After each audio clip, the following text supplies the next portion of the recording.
Hello guys, welcome back in my class. मैं Dhirendra sir आज class 10 के विद्यार्थियों के लिए जैक द्वारा जारी मॉडल सेट के क्वेश्चन को रिवीजन कराने के लिए आप लोगों के बीच उपस्थित हूं। प्यारे बच्चों,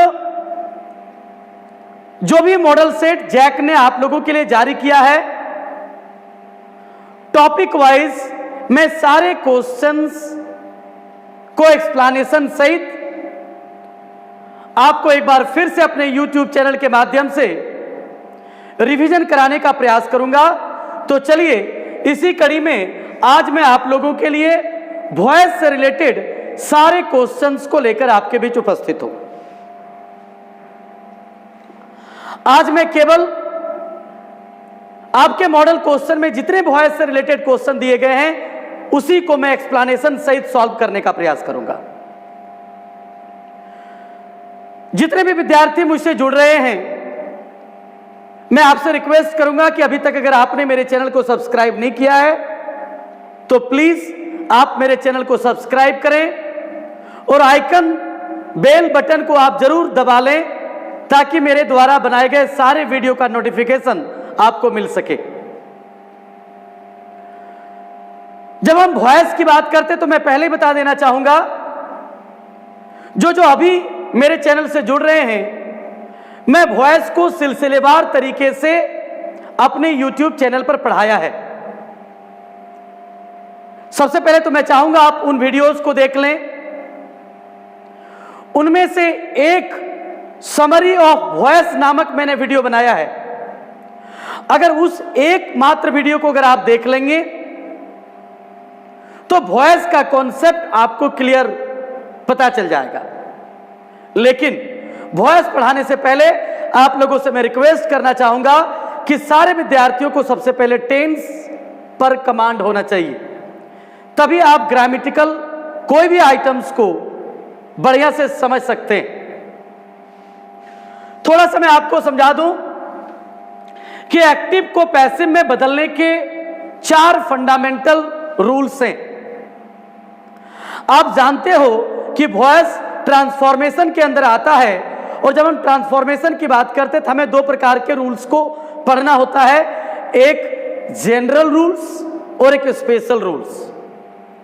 जनरल रूल्स उसे कहा जाता है जिस नियम का प्रयोग हम सारे वॉइस में करते हैं, सारे टॉपिक्स में करते हैं, और स्पेशल रूल्स उसे कहा जाता है जो स्पेशल सेंटेंस के साथ उसका प्रयोग किया जाता है।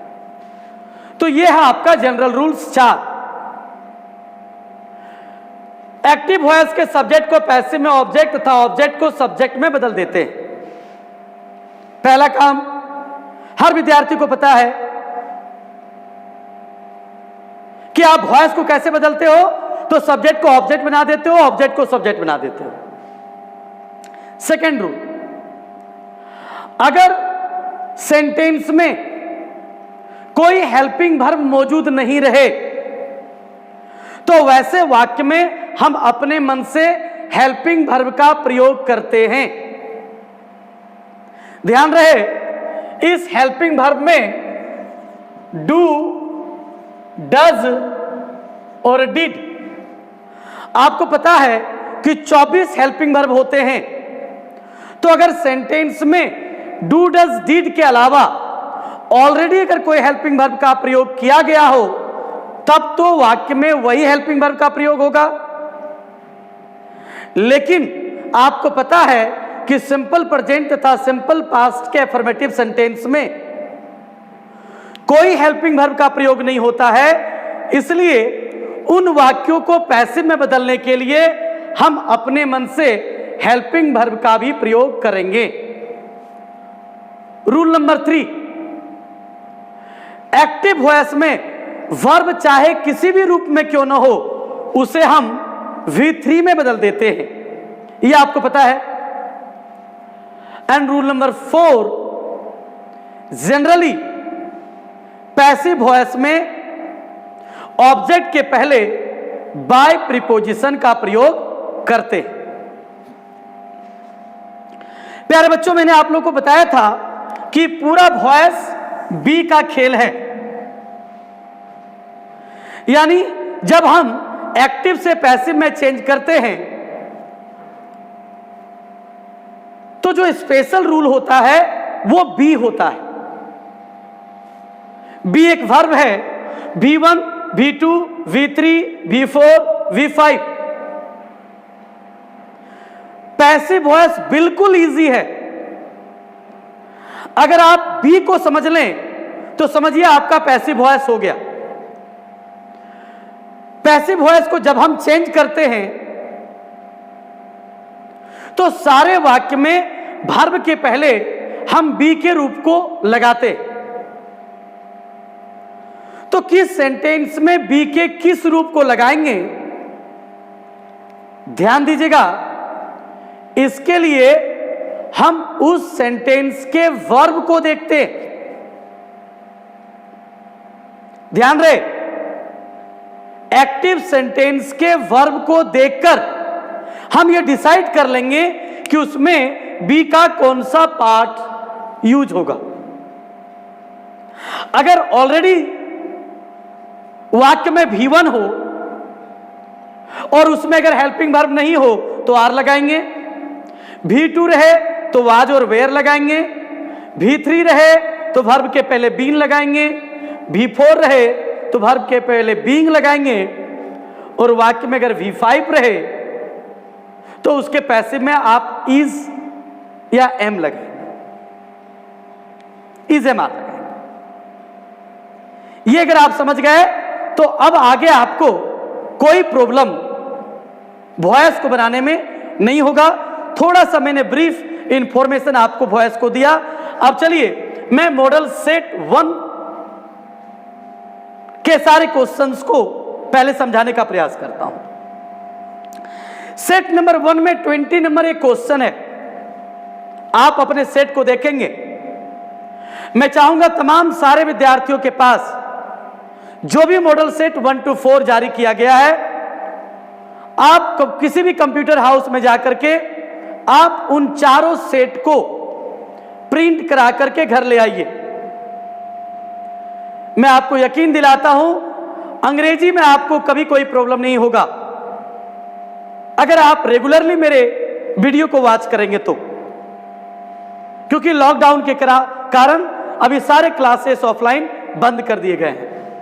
तो चलिए पहला क्वेश्चन था, when the subject is the agent और doer of the action the verb is in the, मतलब हुआ जब किसी भी वाक्य का कर्ता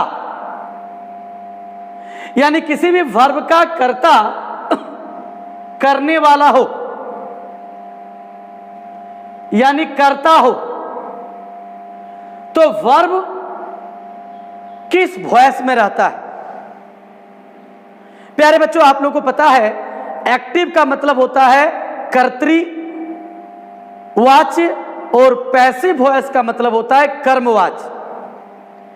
यानी जिस वाक्य में कर्ता कार्य करने वाला हो वो एक्टिव वॉइस होता है और जिस वाक्य में कर्म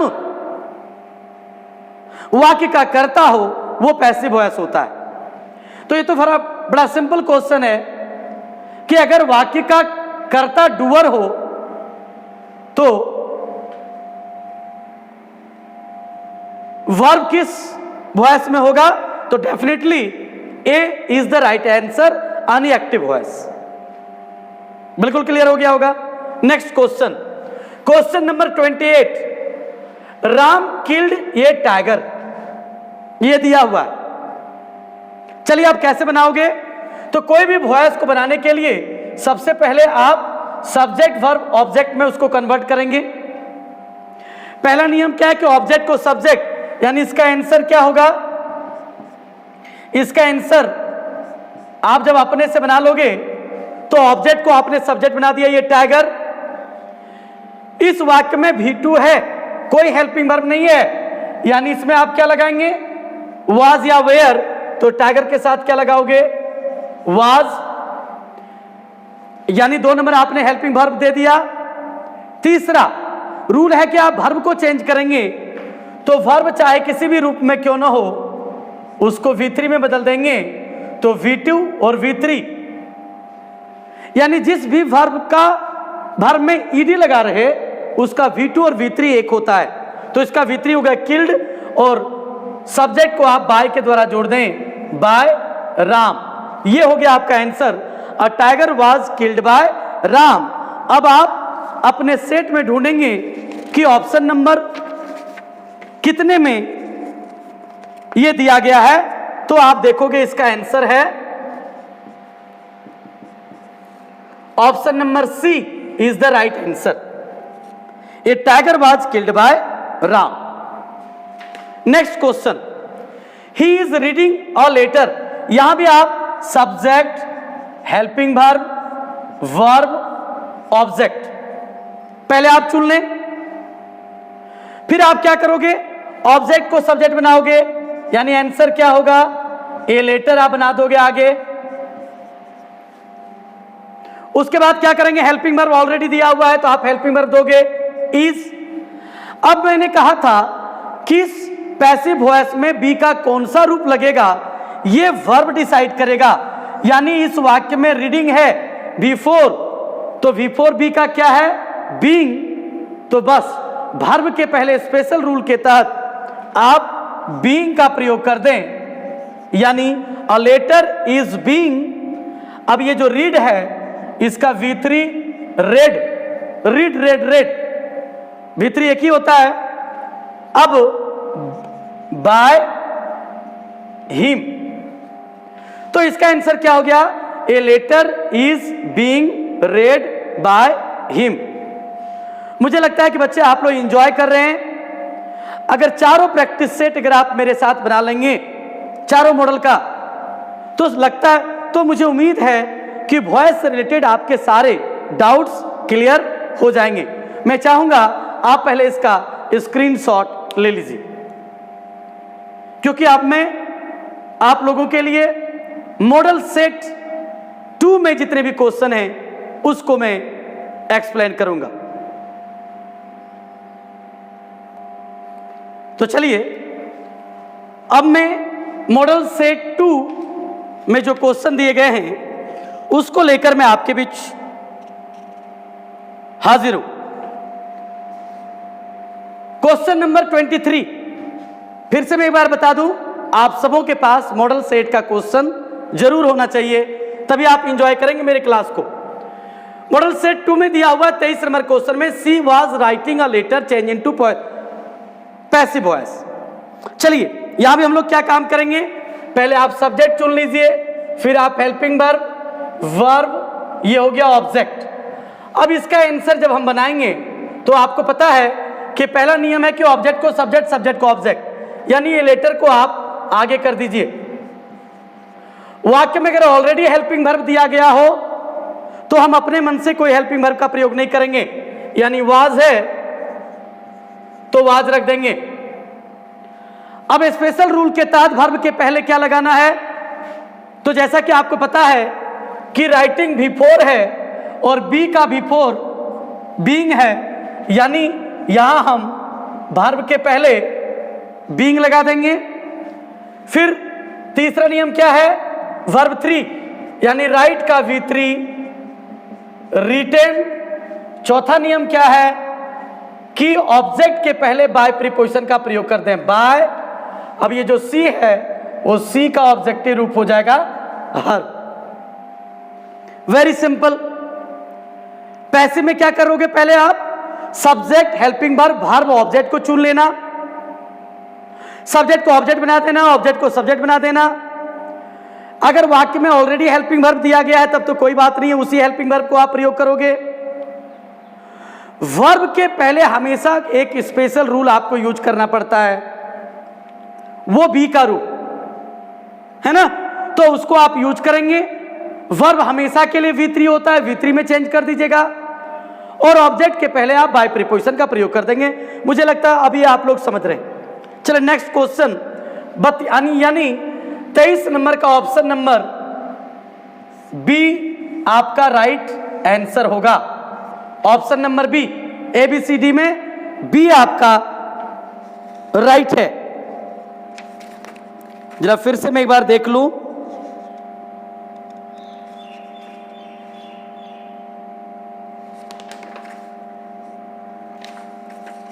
yes yes, B is the right answer.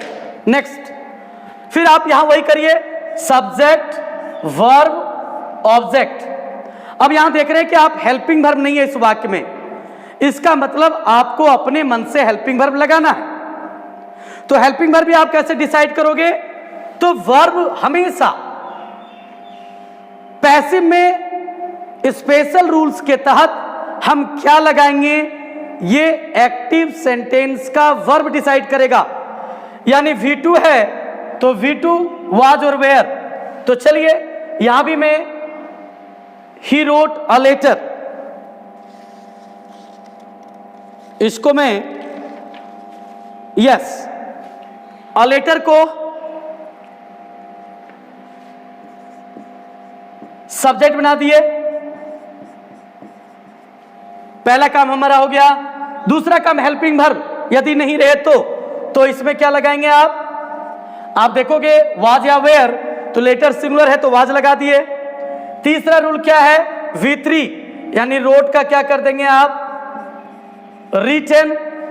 चौथा रूल बाय। अब ही जो है, ही का ऑब्जेक्टिव रूप हिम हो गया, तो बन गया a letter was written by him. बिल्कुल समझ में आ गया होगा। मैं चाहूंगा इसका भी आप स्क्रीनशॉट ले लें। फिर मैं बढ़ूंगा मॉडल सेट 3 और 4 की ओर। Thank you. चलिए अब हम लोग मॉडल सेट 3 और मॉडल सेट 4 पर काम करेंगे। Passive voice of they play cricket is. प्यारे बच्चों, आप सबको पता है कि हमारा क्वेश्चन ये है, तो हमने यहां भी सब्जेक्ट वर्ब ऑब्जेक्ट कर दिया। तो आप ऑब्जेक्ट को सब्जेक्ट बनाओ, यानी क्रिकेट। अगर वाक्य में हेल्पिंग वर्ब नहीं रहे तो आप अपने मन से लगाएंगे। तो क्रिकेट सिंगुलर है तो इज लगाइएगा। अब जो वर्ब है उसको आप V3 बना दोगे, यानी प्ले को बना दोगे आप प्लेड। और जो सब्जेक्ट है उसको आप ऑब्जेक्ट बनाओगे, लेकिन उसके पहले आप बाय लगाएंगे। तो बाय, और आप जानते हो कि दे का ऑब्जेक्टिव रूप देम होता है। प्यारे बच्चों, मैं चाहूंगा कि आप ये 5 सब्जेक्टिव और ऑब्जेक्टिव रूप याद रखें। आई अगर रहे तो मी में चेंज हो जाएगा, ही रहे हिम हो जाएगा, सी रहे हर हो जाएगा, वी रहे अस हो जाएगा, और दे रहे तो देम हो जाएगा। यानी वर्ब के बाद हमेशा ऑब्जेक्टिव रूप होता है और वर्ब के पहले हमेशा सब्जेक्टिव रूप होता है। तो ये 5 आप याद रखेंगे। आई रहे तो मी हो जाएगा, मी रहे तो आई हो जाएगा। उसी प्रकार ही रहे तो हिम होगा, हिम रहे तो ही हो जाएगा। यानी ये 5 आप याद रखोगे, इसमें आप बिल्कुल भी गलती नहीं करेंगे। इसलिए दे का यहां क्या हो गया, देम। इट मीन्स 23 नंबर का जो आंसर होगा राइट ऑप्शन ए को आप टिक लगा देंगे। Very clear. नेक्स्ट 32 का डी नंबर में क्या है, they on the match into PV. बच्चों आप लोग जरूर पहचान गए होंगे पीवी क्या है। पीवी आप यहां भी देखोगे मैंने एभी और पीवी लगाया है। तो एभी का मतलब एक्टिव वॉइस और पीवी का मतलब पैसिव वॉइस। तो आप इसको चेंज करोगे, यहां भी आप वही काम करो, सब्जेक्ट वर्ब ऑब्जेक्ट। तो ऑब्जेक्ट को आप पहले जब आगे करेंगे द मैच। अब इस वाक्य में V2 है, कोई हेल्पिंग वर्ब नहीं है, आपको अपने मन से हेल्पिंग वर्ब लगाना है। और ऑन का V3 भी ऑन ही होता है, इसलिए हो जाएगा द मैच वाज ऑन अब दे का ऑब्जेक्टिव रूप यहां भी हो जाएगा बाय देम। Any doubts? मुझे लगता है कि आप लोग एंजॉय कर रहे हैं और आप लोग पैसिव को फिर से बढ़िया से रिवीजन कर रहे हैं और आपको पैसिव में कोई प्रॉब्लम नहीं होनी चाहिए मेरे ख्याल से। वही करना है, ऑब्जेक्ट को सब्जेक्ट करना है, सब्जेक्ट को ऑब्जेक्ट बनाना है। अगर वाक्य में हेल्पिंग वर्ब रहे तो आप उसी को लिखेंगे, नहीं रहे तो अपने मन से is am are was were का प्रयोग करेंगे अकॉर्डिंग टू वर्ब। फिर आप वर्ब को V3 में चेंज करेंगे और ऑब्जेक्ट के पहले बाय प्रीपोजिशन का प्रयोग करेंगे। चलिए मॉडल सेट 4 की ओर में ले चलता हूं।